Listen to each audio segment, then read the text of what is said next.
श्याम श्यामा राधे राधे, जय श्याम श्यामा राधे राधे। तो अब 12वें स्कंद के 6ठे अध्याय में तक्षक द्वारा परीक्षित को काटना।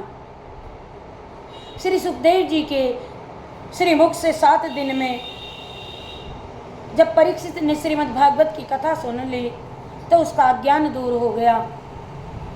उसे सर्वत्र श्री हरि के दर्शन होने लगे, शरीर का मोह समाप्त हो गया। और तब उन्होंने श्री सुखदेव जी का विधि विधान से पूजन किया। फिर उनके चरण कमलों में लौट गए और हाथ जोड़ करके बोले, प्रभु आपने मेरा संपूर्ण शोक और संदेह दूर करके मेरा उद्धार किया है। आप जैसे दयावान महात्मा और परोपकारी संत जन अज्ञानी मनुष्य को ज्ञान रूपी नाव में बिठा करके अपार महासागर भव सागर से पार उतार देते हैं। आप तो आपके श्रीमुख से श्रीमद् भागवत पुराण को सुनकर मेरा मन श्री हरि के चरण कमलों में लीन हो गया है।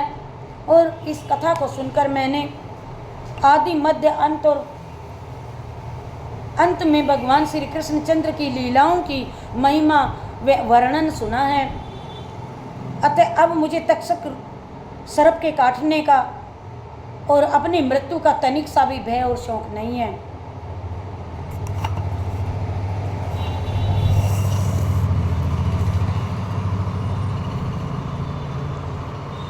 सुखदेव जी कहने लगे कि ऐ राजन, उन महाप्रभु का ध्यान करो। यह सुनकर राजा परीक्षित भगवान श्री मुरली मनोहर का ध्यान करने लगे। और तभी श्री सुखदेव जी तथा अन्य ऋषि मुनि वहाँ से उठ करके अपने अपने स्थानों को चले गए। जब एक पहर दिन शेष रह गया तब तक्षक ने ब्राह्मण का रूप धारण कर लिया और राजा परीक्षित को काटने के लिए अपने स्थान से चला। उसी समय कश्यप जी की आज्ञा से परीक्षित के प्राण बचाने के लिए उन सब औषधियों को लेकर के सभी वेद और धन्वंतरी अपने पिता के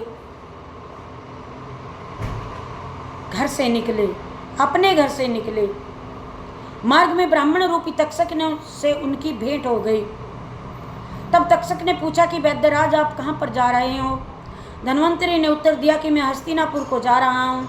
वहाँ आज तक्षक नाम का सर्प राजा परीक्षित को काटेगा, अतः मैं उसके विष को उतारने जा रहा हूँ। ब्राह्मण वेशधारी तक्षक ने पूछा, क्या आप तक्षक के काटे हुए को अच्छा कर देते हैं?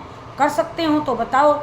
धन्वंतरी ने कहा, केवल तक्षक ही नहीं, किसी भी सर्प के काटे हुए को मैं अच्छा कर देता हूँ।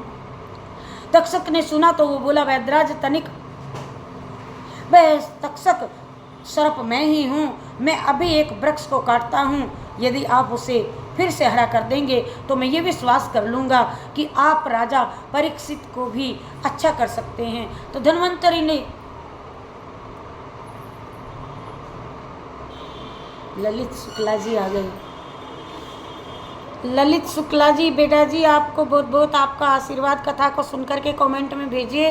तक्षक वाली कथा आज आ गई है। आज हम 12वें स्कंद में हैं। कोई भी त्रुटि हो तो बताइए। और हम सुख सागर वाली कथा पढ़ रहे हैं। आपका मेरे इस लाइव में बहुत बहुत स्वागत है, बहुत बहुत स्वागत है मेरे भैया। जय जय श्री कृष्णा, जय जय श्री राधे राधे। ये सुनकर के तक्षक ने पास में खड़े हुए उस बरगद के वृक्ष को काट लिया। उसके काटते क्षण भर में ही वह वृक्ष जल करके भस्म हो गया। तभी धन्वंतरी ने संजीवनी मंत्र पढ़ करके जल जैसे ही उस राख पर छिड़का तो वह वृक्ष तुरंत ही पहले की तरह हरा भरा हो गया। यह देख करके तक्षक अपने मन में ये बहुत घबराया और उसने धन्वंतरी से कहा, वैद्यनाथ, अरे वैद्यराज, आप राजा परीक्षित का विष उतारने के लिए क्यों जा रहे हो? धन्वंतरी बोले, तक्षक, ये धर्मात्मा और प्रतापी राजा है। मैं उसे फिर से जीवित करके मुमांगा धन प्राप्त करूंगा।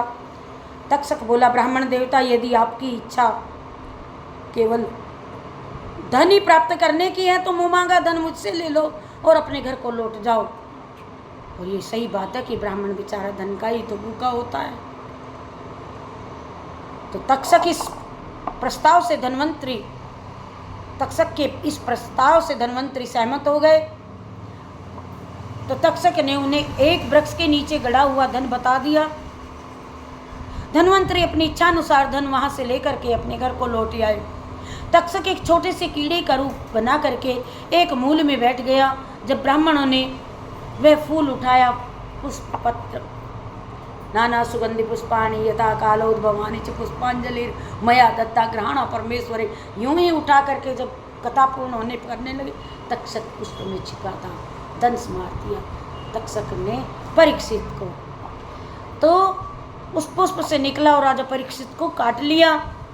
उसके काटते ही राजा का शरीर जलकर भस्म हो गया और उनकी चेतन आत्मा दिव्य विमान में बैठ करके बैकुंठ धाम को चली गई। वही उपस्थित सभी लोग हाहाकार कर उठे। नागरिकों ने भी समाचार को सुनकर के दारुण दारुण वहाँ विलाप किया। परीक्षित के पुत्र जन्मेजय ने शास्त्र की विधि के अनुसार पिता की अंत्येष्टि क्रिया की।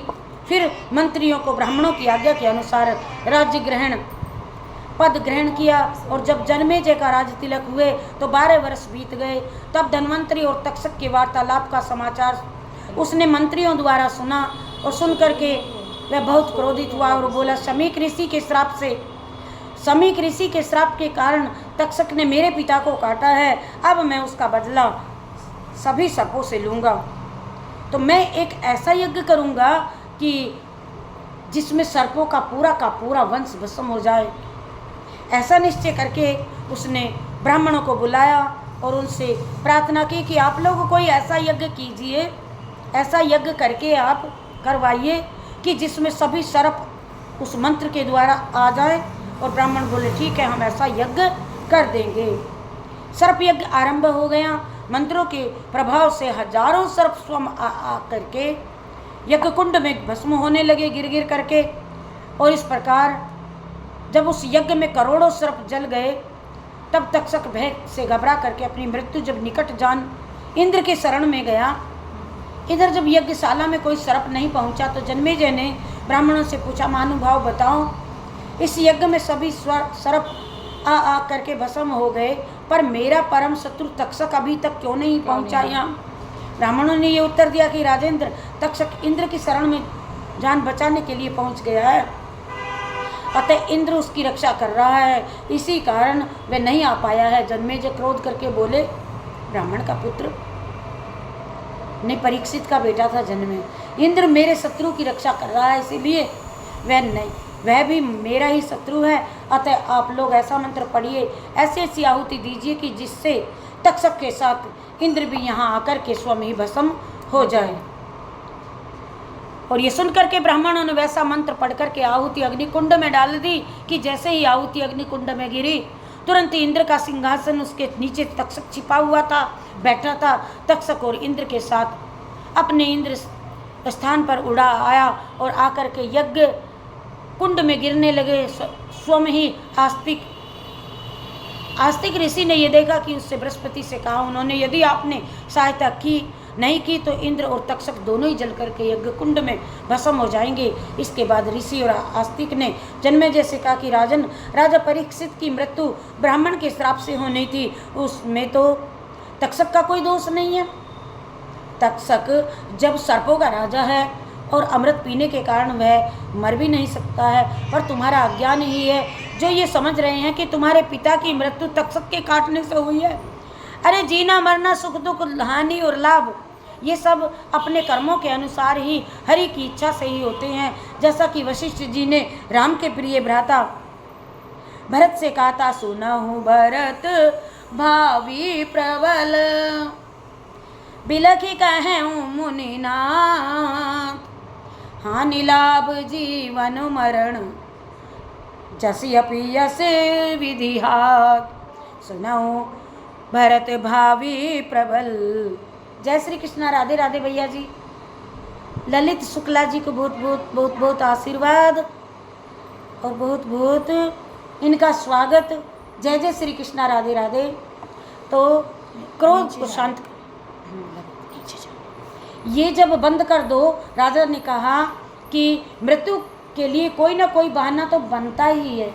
वो अपना नाम थोड़े ही लेते हैं, अरे कोई तो बहाना बनता ही है। चला गया, गिरकर मर गया, पानी में डूब गया, ये कोई तो कारण होता ही है। तो जब जन्मे जी को ज्ञान प्राप्त हो गया और उससे ब्राह्मणों ने कहा कि आप लोग पूर्णाहुति ना डालें। ये सुनकर के ब्राह्मणों ने यज्ञ बंद कर दिया। तक्षक ने जन्मेजय को वरदान दिया कि जो लोग मेरे और तुम्हारे नाम का स्मरण सदैव करेंगे उन्हें कोई सर्प कभी नहीं काटेगा। इसके बाद जन्मेजय ने ब्राह्मणों और ऋषियों को दक्षिणा देकर के विदा किया। बृहस्पति इंद्र को अपने साथ ले गए। कथा पूर्ण हुई है। कहते हैं अब हम 2 दिन क्या करेंगे। कल तो हम विष्णु सहस्त्र नाम अर्चन करेंगे तुलसी के द्वारा, और परसों हम भगवान की इच्छा के अनुसार हरि शरणम, परसों हम प्रदोष व्रत में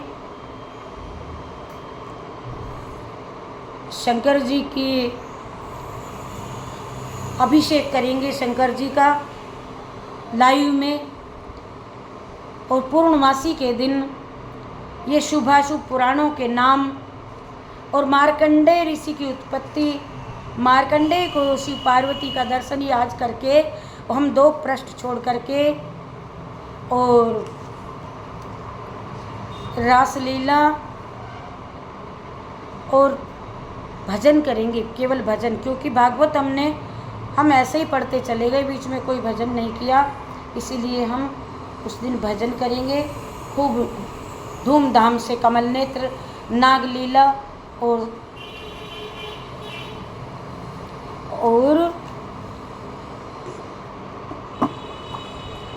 बंसी की धुन पर भजन करेंगे।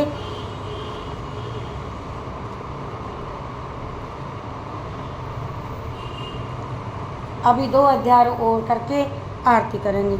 और जय जय राधा रमण गिरधारी।